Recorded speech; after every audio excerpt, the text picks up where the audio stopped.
ಬಿಜೆಪಿಗೆ ಬಹುಮತ ಬಂದಿದೆ. ಅದೇನು ಕರ್ನಾಟಕದ ದಿಕ್ಸೂಚಿ ಅಂತ ತಿಳ್ಕೊಬೇಕು ಅಥವಾ ಫ್ಯಾನ್ ಆಫ್ ಮಾಡ್ರಪ್ಪ.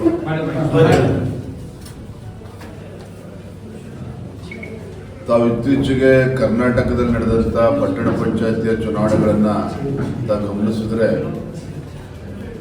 ದಕ್ಷಿಣ ಕನ್ನಡ ಮಂಗಳೂರು ನಡೆದಂಥ ಪಟ್ಟಣ ಪಂಚಾಯತ್ ಚುನಾವಣೆ, ಉತ್ತರ ಕನ್ನಡದ ಮಂಕಿ ಪಟ್ಟಣ ಪಂಚಾಯತಿ ಚುನಾವಣೆ, ಬೆಂಗಳೂರು ಗ್ರಾಮಾಂತರ ದೊಡ್ಡಬಳ್ಳಾಪುರದ ಪಟ್ಟಣ ಪಂಚಾಯತ್ ಚುನಾವಣೆ ಮತ್ತು ಮಸ್ಕಿ ನಡೆದಂಥ ಉಪಚುನಾವಣೆಯಲ್ಲೂ ಸಹ ಭಾರತೀಯ ಜನತಾ ಪಾರ್ಟಿ ಸ್ಪಷ್ಟ ಬಹುಮತವನ್ನು ಪಡೆದುಕೊಂಡಿರುವಂಥದ್ದು.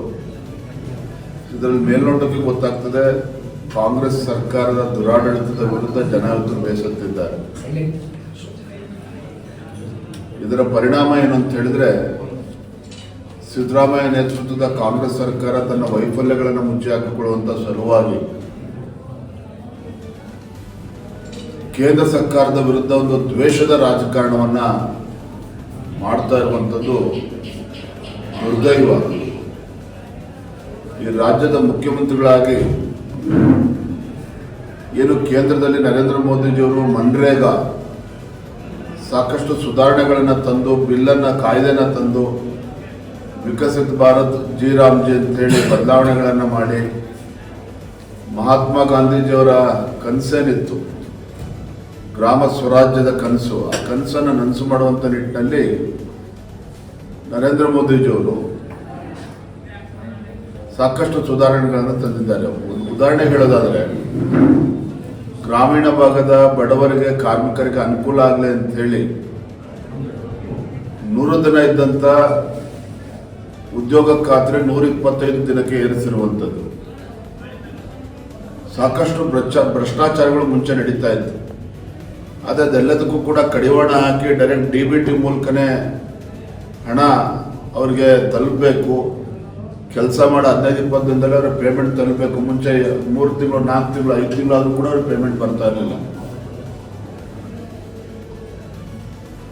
ಮತ್ತೆ ಕೃಷಿ ಚಟುವಟಿಕೆ ನಡೆಯುವಂಥ ಸಂದರ್ಭದಲ್ಲಿ ಕೃಷಿಕರಿಗೆ ತೊಂದರೆ ಆಗಬಾರ್ದು ಅಂತೇಳಿ 60 ದಿನಗಳ ಕಾಲ ಆ ಸಂದರ್ಭದಲ್ಲಿ ಉದ್ಯೋಗ ಖಾತ್ರಿ ರಜೆಯನ್ನು ಕೊಟ್ಟಿರುವಂಥದ್ದು.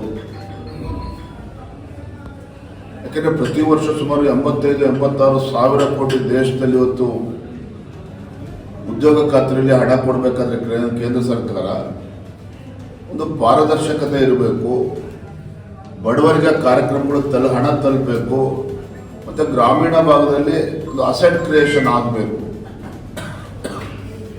ಇವೆಲ್ಲ ವಿಚಾರ ಹಿಡ್ಕೊಂಡು ಇವತ್ತು ಅಮೂಲಾಗ್ರ ಬದಲಾವಣೆ ತಂದಂಥ ಸಂದರ್ಭದಲ್ಲಿ ಸಿದ್ದರಾಮಯ್ಯನವರು ಜನರನ್ನ ಕೇಂದ್ರ ಸರ್ಕಾರದ ವಿರುದ್ಧ ಎತ್ತುಕಟ್ಟುವಂಥ ಕೆಲಸ ಮಾಡಬೇಕು ಅಂತ ಹೇಳಿ ಒಂದು ವಿಶೇಷ ಅಧಿವೇಶನ ಕೂಡ ಕರೆದಿರುವಂಥದ್ದು. ಅಂದರೆ ಎಲ್ಲೊಂದು ಕಡೆ ಸಿದ್ದರಾಮಯ್ಯನವರು ಅಥವಾ ಕಾಂಗ್ರೆಸ್ ಸರ್ಕಾರ ಸದನದ ಪಾವಿತ್ರ್ಯತೆಯನ್ನು ಹಾಳು ಮಾಡುವಂಥ ಒಂದು ಕೆಲಸಕ್ಕೆ ಕೈ ಹಾಕಿದ್ದಾರೆ. ಒಂದು ಒಕ್ಕೂಟದ ವ್ಯವಸ್ಥೆಗೆ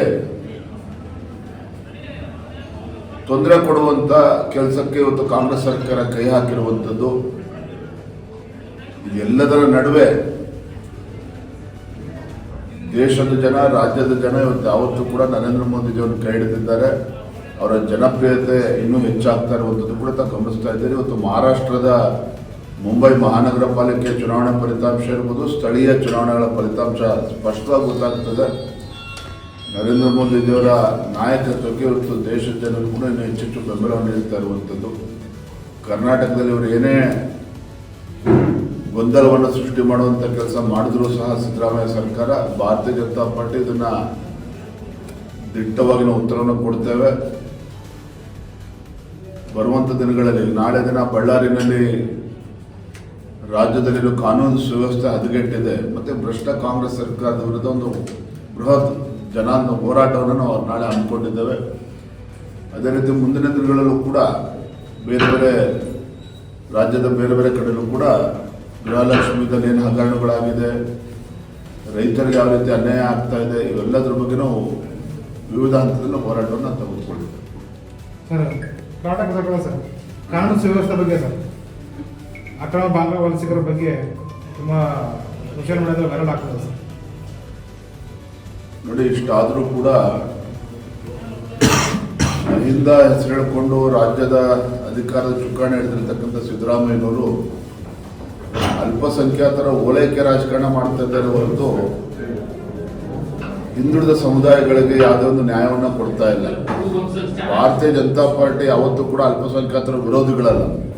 ಯಾರು ದೇಶದ್ರೋಹಿಗಳಿದ್ದಾರೆ, ಯಾರು ಪಾಕಿಸ್ತಾನ ಜಿಂದಾಬಾದ್ ಅಂತಾರೆ ಅಂಥವ್ರನ್ನ ವಿರೋಧ ಮಾಡುವಂಥದ್ದು, ಅದ್ರ ಬಗ್ಗೆ ನಮಗೇನು ಗೊಂದಲ ಇಲ್ಲ.